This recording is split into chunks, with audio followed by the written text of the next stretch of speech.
Shalom, ni Billy Caleb muri kumwe muri ano masengesho yo kwa Mungu. Imbere ko dusengera hamwe nongeye ngo ndabasengere nashaka dufatire ku ijambo ry'Imana riri muri Luka igice cya 10 guhera ku murongo wa 8 gushika ku murongo wa 42. Ni inkuru ya Yesu Kristo, Maria na Marita. Turiko turasoma iyi nkuru ni umunsi umwe aho Yesu Kristo yaragiye kugendera ba Maria na ba Marita. Yesu yinjira mu nzu yabo. Muri icyo gihe cyari igihe cyiza kandi cyoroshe, ariko muri iyo nkuru tubonamo inyifato zibiri zitandukanye. Marita we yari ahangayitse, ahagaritse umutima mu bikorwa, mu gutegura, mu byinshi byose bikenewe kugira ngo yakire Yesu neza. Yari afise ibikorwa byinshi kumbure n'umutwaro mwinshi. Ariko Maria we yarakoze ihitamwo rindi ritandukanye. Yicaye ku birenge bya Yesu Kristo atekanye, atuje, yumviriza ijambo ryiwe. Tubona abantu bagore babiri bafise inyifato zibiri zitandukanye. Kandi buri wese ibyo yararimwo bisa nkaho bitahuritse. Ariko umwe wese yahisemwo icari ku mutima wiwe. Umwe yahisemwo gukora ibikorwa, uwundi ahitamwo kuba ku birenge bya Yesu mu gusabana nawe, yumviriza n'ijambo ryiwe. Kandi muri iyi nkuru turabonamwo ukuri gukomeye. Mu buzima byose n'amahitamo, umuntu wese abayeho ubuzima busa n'amahitamo yahisemo, cyangwa se amahitamo afata mu gihe agezemo. Marita ahagaritse umutima n'ibikorwa byinshi, yaje no kwidogera Maria. Yanasavye Yesu ko yobwira Maria ngo aze kumufasha. Ariko umwami Yesu aramusubiza ukundi gutandukanye atari yiteze. Amwereka ko Maria yahisemo igice cyiza, icyo atazokwigera yakwa. Amwereka kandi ko ariko arihagarika umutima kandi akiruhiriza ubusa ku bintu byinshi rimwe na rimwe ngo bitari ngombwa. Natwe rero uno munsi birashobora kutubako. Turashobora kuruhira cyane mu bintu by'Imana, tukibwira ko turiko turayikorera, ariko tukibagira igikuru cyangwa se icy'ingenzi aricyo cyo kubana Yesu.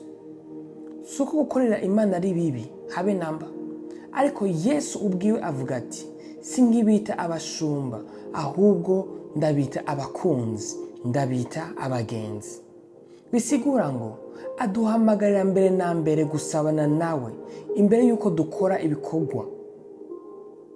Nuko ndabingiye nkuko Mpwemu Yera ari kuvuga muri no saha, muri kino gihe mu buzima bwawe bwacu, ngo nimuzure muri babandi bazovuga ku munsi w'imperuka ngo twakoze ibi na biriya, ngo twasenda abadayimoni, ngo twatanze amahera, ngo twafashije abagowe, ngo twanga se bakavuga ngo twararirimba, cyangwa twatonda iya Mungu nitwasiba.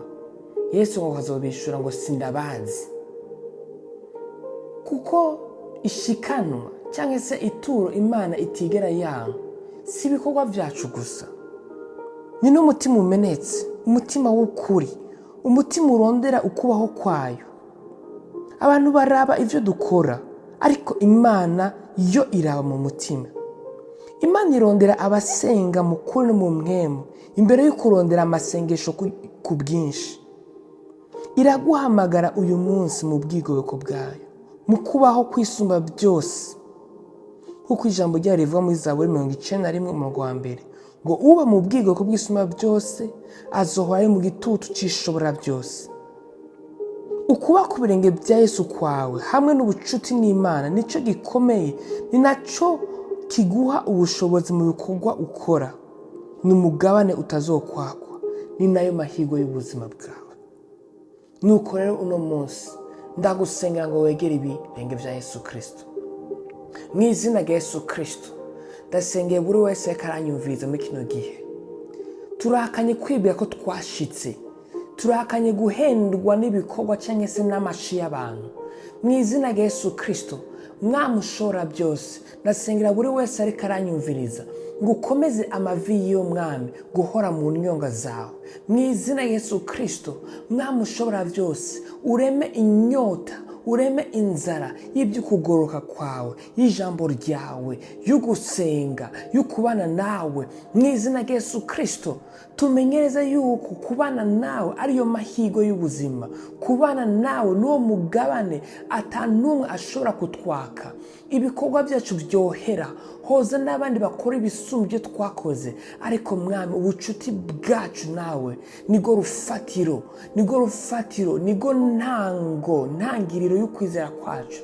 Mu izina rya Yesu Kristo, ndasengera buri wese anyumva ngo Mwami ushobora byose, urukundo rwawe rurenge gutwomye rwose rumwihishurire mu izina rya Yesu Kristo, kugeza ngo yuzura Mwami ukubaho kwawe kunengesereye mu mpemu yiwe, mu mushawe ndetse no mu mubiri wiwe.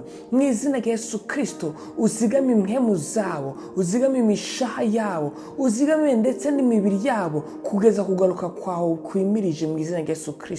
Uhoraho abazigame, uhoraho abaramire ukuboko kwe k'ubushobozi mu izina rya Yesu Kristo. Mwami ushobora byose, icyubahiro kibe cyawe mu izina rya Yesu Kristo dusenze, amen. Emmanuel, Yesu Kristo ari kumwe nawe.